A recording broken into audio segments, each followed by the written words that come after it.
Hello, my name is Nell, and I have things to say about disability, chronic illness, and mental health.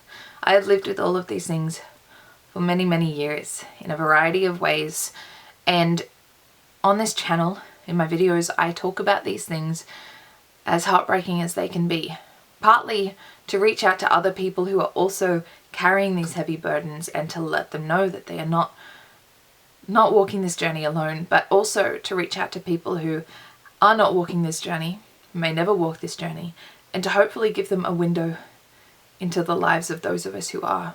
If that sounds like something that interests you, I would really appreciate it if you would subscribe to my channel and walk along this journey with me a little bit. Come join me every Wednesday when I upload new videos. Let me know what you think of my videos in the comment section and engage in a conversation with me if you like. And if you know of anybody who would enjoy these videos or benefit from them, or if they would enjoy the whole channel, then please feel free to send a link. Today I want to talk about what it feels like to be the only one of you in the room. Have you ever been the only one of you in the room? Think about a characteristic of yourself. You know, let's think just little things. The only person wearing sneakers when everyone else is wearing high heels. Does that ever happen? You feel a bit weird? The only person wearing like street clothes when everyone else is dressed up. The only person with short hair and everyone has long hair. Let's get a little bigger. The only person of a certain skin color when everyone else is another skin color. The only person of a particular gender when everyone else is another gender. The only person speaking a particular language when everybody else is speaking another language. When you get to those bigger things, it starts to be very, very isolating when you are the only person in the room. That tends to be my life most of the time. In most rooms I'm in. I am almost always the only person in a wheelchair in the room. In almost every room I'm in. Really the only times when I am in a room with other wheelchairs is maybe if I'm at a shopping centre. And occasionally there'll be another person in a wheelchair there. But most of the time I am the only person in a wheelchair. And it's isolating. One thing that I like about my wheelchair is it has an elevation feature, so I can elevate my chair to be the same height as other people, because one of the most isolating things as a wheelchair using adult is when everybody is speaking and I am below them. I am looking up. And anyone who has to speak to me has to look down. It is isolating. The problem is I can't really use this feature when moving my wheelchair.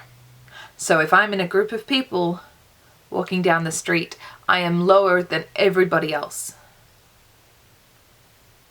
If I'm in a crowd on the street, I am lower than everybody else. I'll be in a restaurant and I'm the only person in a wheelchair.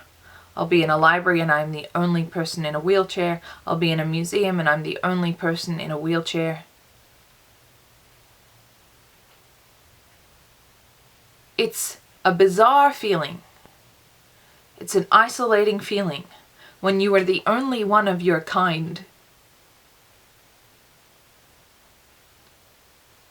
And for most people, that happens every now and again. I mean, for most people, if you're in a country where, you know, you are like one of the main language groups, one of the main racial groups, it happens every now and again that you might suddenly find yourself in a group where you look around and you go, oh wow, I'm the odd one out. That's bizarre. And it does make you feel a little weird. I'm always the odd one out.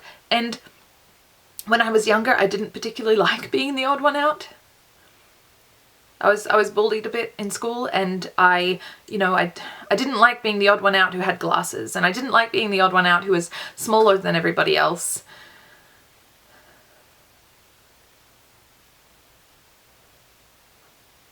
I don't particularly like having all that attention on me. And now I am the odd one out wherever I go. And so when I am in a room and I see somebody else in a wheelchair, we lock eyes and there is this moment of fellowship and solidarity. We usually make a funny joke about drag racing each other. It's corny, but it always works. And there's just this moment where we just think, oh, finally, somebody else who at least gets some of my experience. But most of the time, I am the only one in the room.